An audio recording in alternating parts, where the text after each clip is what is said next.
My fellow Americans, I'm speaking to you tonight from the Oval Office. Before I begin, let me speak to important news from earlier today.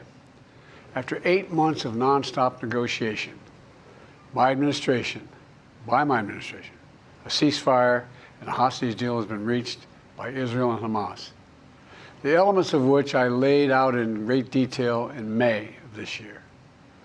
This plan was developed and negotiated by my team and will be largely implemented by the incoming administration.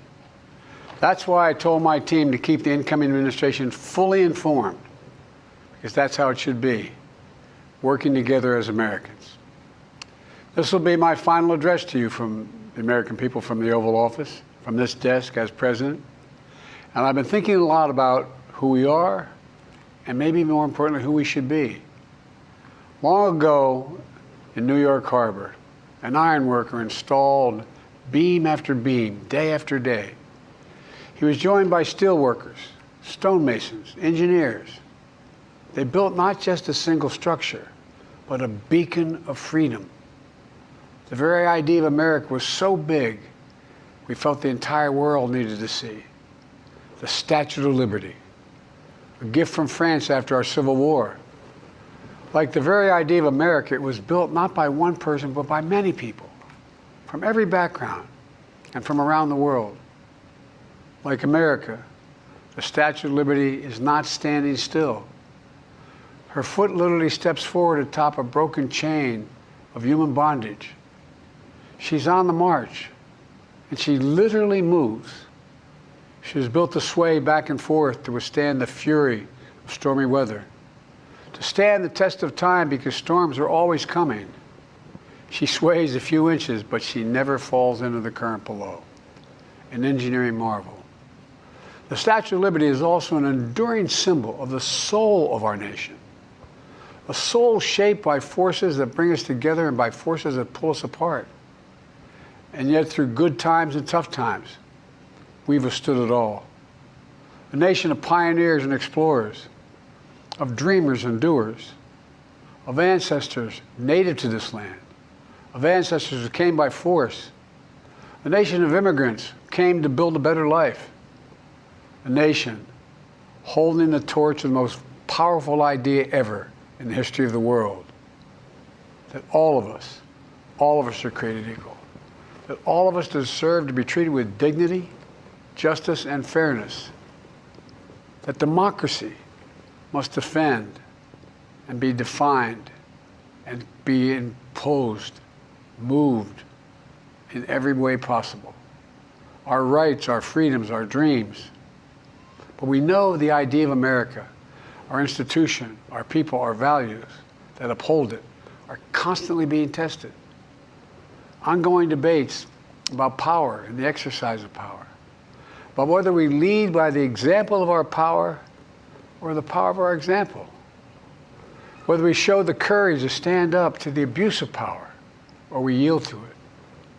After 50 years at the center of all of this, I know that believing in the idea of America means respecting the institutions that govern a free society, the presidency, the Congress, the courts, a free and independent press, institutions that are rooted, they just might not reflect the timeless words, but they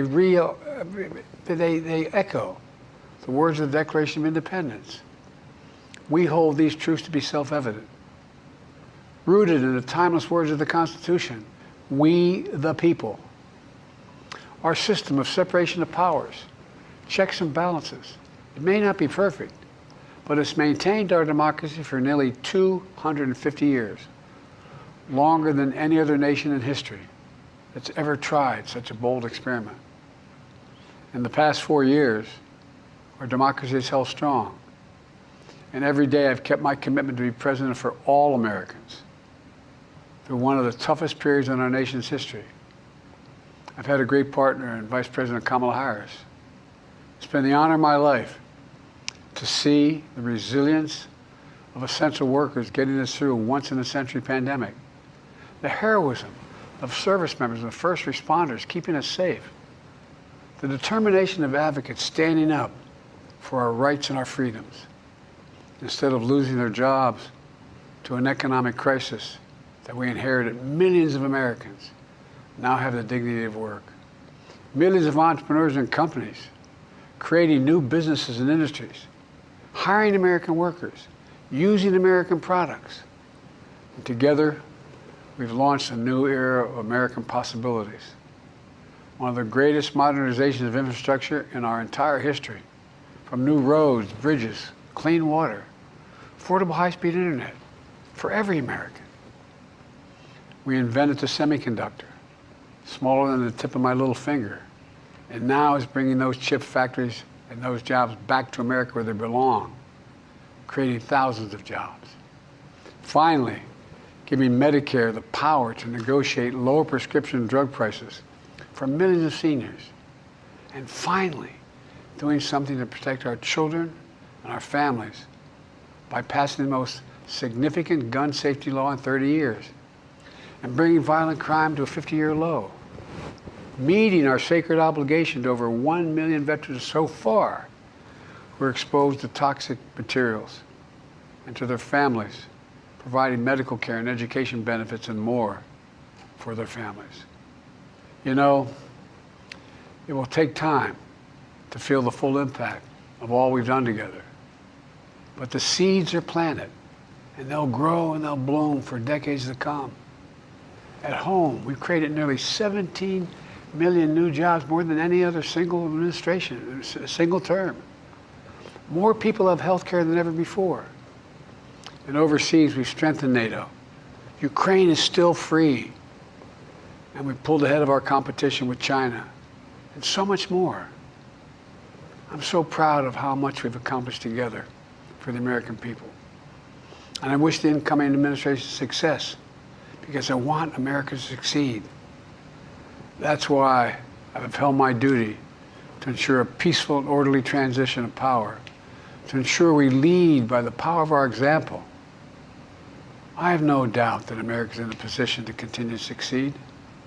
That's why my farewell address tonight, I want to warn the country of some things that give me great concern. This is a dangerous and that's a dangerous concentration of power in the hands of a very few ultra-wealthy people. And the dangerous consequences if their abuse of power is left unchecked. Today, an oligarchy is taking shape in America of extreme wealth, power, and influence that literally threatens our entire democracy, our basic rights and freedoms, and a fair shot for everyone to get ahead. We see the consequences all across America, and we've seen it before. More than a century ago, but the American people stood up to the robber barons back then and busted the trusts. They didn't punish the wealthy, just made the wealthy play by the rules everybody else had to. Workers want rights to earn their fair share. You know, they were dealt into the deal, and it helped put us on a path to building the largest middle class, the most prosperous century any nation in the world has ever seen. And we've got to do that again. In the last 4 years, that is exactly what we've done. People should be able to make as much as they can, but play by the same rules, pay their fair share of taxes. So much is at stake. Right now, the existential threat of climate change has never been clearer. Just look across the country, from California to North Carolina. That's why I signed the most significant climate and clean energy law ever in the history of the world, and the rest of the world is trying to model it now. It's working, creating jobs and industries of the future. Now, we've proven we don't have to choose between protecting the environment and growing the economy. We're doing both. But powerful forces want to wield their unchecked influence to eliminate the steps we've taken to tackle the climate crisis, to serve their own interest for power and profit.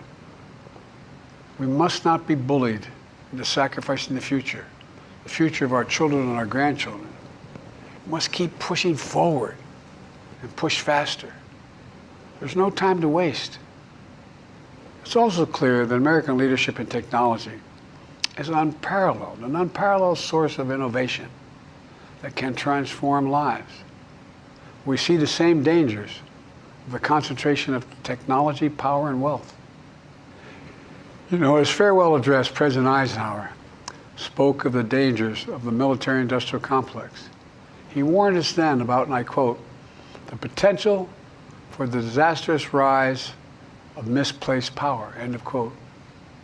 6 decades later, I'm equally concerned about the potential rise of a tech-industrial complex that could pose real dangers for our country as well. Americans are being buried under an avalanche of misinformation and disinformation, enabling the abuse of power. The free press is crumbling. Editors are disappearing. Social media is giving up on fact-checking. The truth is smothered by lies told for power and for profit. We must hold the social platforms accountable to protect our children, our families, and our very democracy from the abuse of power. Meanwhile, artificial intelligence is the most consequential technology of our time, perhaps of all time. Nothing offers more profound possibilities and risks for our economy and our security, our society, for humanity. Artificial intelligence even has the potential to help us answer my call to end cancer as we know it. But unless safeguards are in place, AI could spawn new threats to our rights, our way of life, to our privacy, how we work, and how we protect our nation. We must make sure AI is safe and trustworthy and good for all humankind. In the age of AI, it's more important than ever that the people must govern. And as the land of liberty, America, not China, must lead the world in the development of AI. You know, in the years ahead, it's going to be up to the president, the presidency, the Congress, the courts, the free press, and the American people to confront these powerful forces. We must reform the tax code, not by giving the biggest tax cuts to billionaires, but by making them begin to pay their fair share. We need to get dark money. That's that hidden funding behind too many campaigns contributions. We need to get it out of our politics. We need to enact an 18-year time and term, for the strongest ethics reforms for our Supreme Court. We need to ban members of Congress from trading stock while they're in the Congress. We need to amend the Constitution to make clear that no president is immune from crimes that he or she commits while in office. The president's power is not limited. It's not absolute, and it shouldn't be. And in a democracy, there's another danger to the concentration of power and wealth. It erodes a sense of unity and common purpose. It causes distrust and division. Participating in our democracy becomes exhausting and even disillusioning. And people don't feel like they have a fair shot. We have to stay engaged in the process. I know it's frustrating. A fair shot is what makes America, America. Everyone's entitled to a fair shot. Not a guarantee, but just a fair shot. An even playing field. Going as far as your hard work and talent can take you. We can never lose that essential truth, remain who we are. I've always believed, and I've told other world leaders, America can be defined by one word: possibilities. Only in America do we believe anything is possible. Like a kid with a stutter from modest beginnings in Scranton, Pennsylvania, and Claremont, Delaware, sitting behind this desk in the Oval Office as President of the United States. That's the magic of America. It's all around us. Upstairs in the residence of the White House, I've walked by a painting of the Statue of Liberty I don't know how many times. In the painting, there are several workers climbing on the outstretched arm of the statue that holds the torch. It reminds me every day I pass it of the story and soul of our nation and the power of the American people.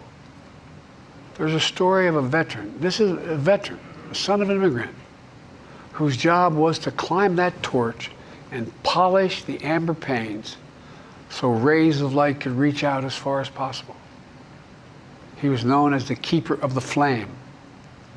He once said of the Statue of Liberty, quote, "speaks a silent universal language, one of hope that anyone who seeks and speaks freedom can understand." Yes, we sway back and forth to withstand the fury of the storm, to stand the test of time. A constant struggle, a short distance between peril and possibility. But what I believe is the America of our dreams is always closer than we think. And it's up to us to make our dreams come true. Let me close by stating my gratitude to so many people, to the members of my administration, as well as public service and first responders across the country and around the world. Thank you for stepping up to serve. To our service members and your families, it's been the highest honor of my life to lead you as Commander-in-Chief. And of course to Kamala and our incredible partner, historic Vice President. She and Doug have become like family, and to me, family's everything. My deepest appreciation to our amazing First Lady who's with me in the Oval today, for our entire family. You're the love of my life and the lives of my love. My eternal thanks to you, the American people. After 50 years of public service, I give you my word. I still believe in the idea for which this nation stands. A nation where the strengths of our institutions and the character of our people matter and must endure. Now it's your turn to stand guard. May you all be the keeper of the flame. May you keep the faith. I love America. You love it too. God bless you all, and may God protect our troops. Thank you for this great honor.